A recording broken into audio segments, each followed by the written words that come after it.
Hello YouTube, it is Fish Tanks for the Win here, or Alex, and this is my first video on this channel, and basically it's just an introduction to the channel and the sort of videos I'm going to be making. So as you can see here, this is my 35-gallon tropical aquarium. I've got some plants in it, I've got several species of fish.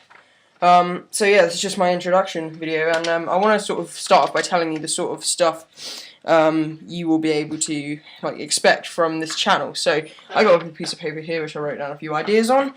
I'm going to be doing these are my sort of playlists I've had an idea for. So I'm going to be doing goldfish for beginners, because right next to me I've got a goldfish tank with some loaches as well. So I'll be doing some goldfish for beginners.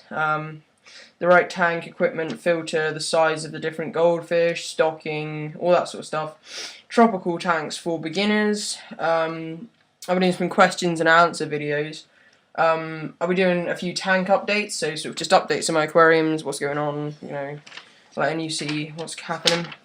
Product reviews and sort of new products to aquariums, like filters, heaters, all of that good stuff, lights. I'll also be doing specific species videos, like plant species, fish species, all that sort of stuff. Nitrogen cycle videos, why you should support your local aquatic stores and not large chain stores, and just anything like miscellaneous videos, anything that I really want to talk about, with aquariums and fish. So yeah, I'm going to be making a load of videos on this channel. I'll just talk about my tank for a second. I've had this tank set up for about 6 months, and I'm sort of just about over the stage of the really terrible algae.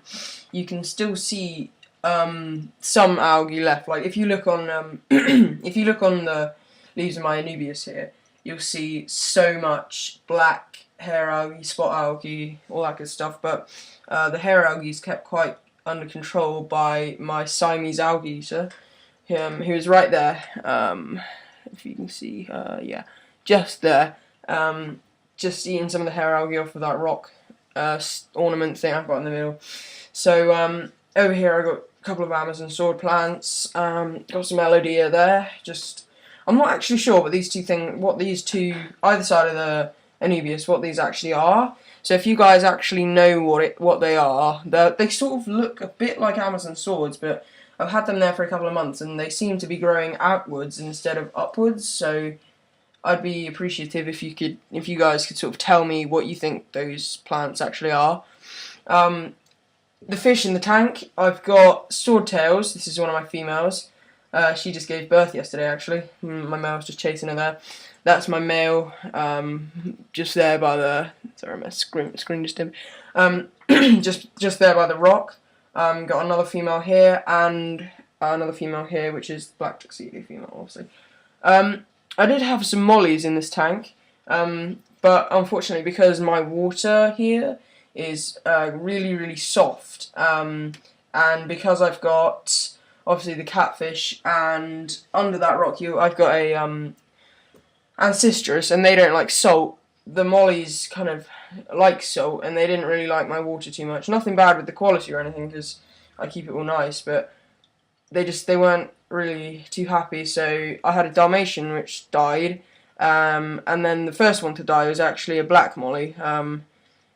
She was quite ill a lot of the time with fungal infections, cotton mouth, all that sort of stuff.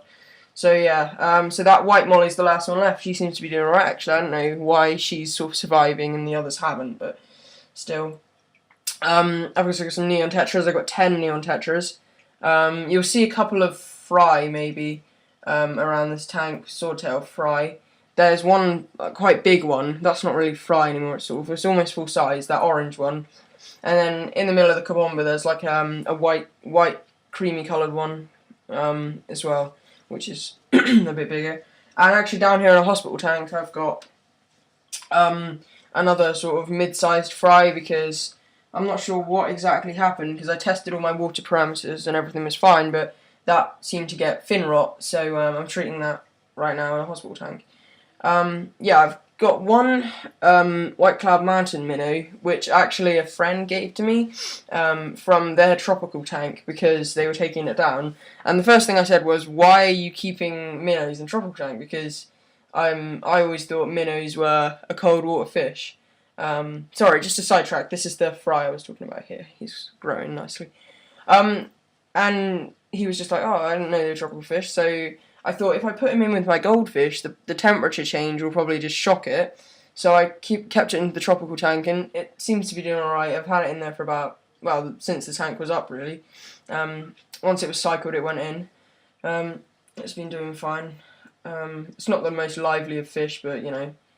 I've got a dwarf gourami here. This is a red robin gourami. I did have two, but I bought them at the time. I didn't know about dwarf gourami disease, so the other one died, and that one seemed to survive. So just a little tip, do not buy dwarf gouramis. Those sort of sunset gouramis, red robins, if it's dwarf as well, do not buy them, because there's this thing called dwarf gourami disease, which they will most likely get at some stage. So stick with like opaline gouramis, that sort of good stuff, because, you know, they're nice as well. So, but, you know, he's still doing all right. I think it's a male from what I can tell. I'm not overly sure though. So yeah, I've got two colour skirt tetras in there as well. I've got some catfish. I've got leopard corridors. I've got 4 of them. For some reason, one of them has stayed really small. Like, the others have grown a lot, and the other one stayed really small, but it's healthy and swimming, so there's nothing wrong with it, but it just hasn't grown as much. Yeah, so that's sort of fish and plants. Now, equipment, I've got, obviously, just plain old thermometer, and then this digital one I bought as well, just to be, like, super accurate. Heater at the back just came with the tank. Aqua One piece of crap, because it's set to 25 and this tank is at 24, so it's not at all accurate or anything. Usually it's like 2 degrees out, so I have to set it to like 26 for the water to actually be 24. That's the reason I have 2 of these, because I thought that one wasn't working, so I bought this digital one, and they both read the same thing, so it leads me to believe that the heater's not doing this job. But if I just set it to about 26, it keeps the water nice. Substrate in this tank. When I set the tank up, I didn't have that much information about tropical plants, so just gravel. And the plants seem to be doing alright. I mean, this Anubias has grown like 10 new leaves since I've had it. It's doing amazing, and there's another one just grown out the other day, and there's already another sprout coming off of there at the bottom, so that's doing well. I got some huge leaves, roots on my Amazon sword. Those roots are like they're like this long roots of those Amazon swords. They're doing amazing. So I think it's doing okay. I've got filter. It's a canister filter in this cabinet here. I can't really show you because I'm using my laptop, so a bit of a pain. It's an Aqua One Aqua 750 Series 2 Advance, and to be pretty honest, it's terrible. To clean it is a really big pain in the ass. The baskets don't fit together properly. Water goes around the outside. Can bypass the media. The tubes get clogged up with crap, and unfortunately I've got like no way of cleaning them because I don't have a tube brush that's long enough, and I don't have a pressure washer or anything. And then when you stop the flow to take the tubes off, the water still manages to seep through, so you have to use like a big bucket to put the tubes in.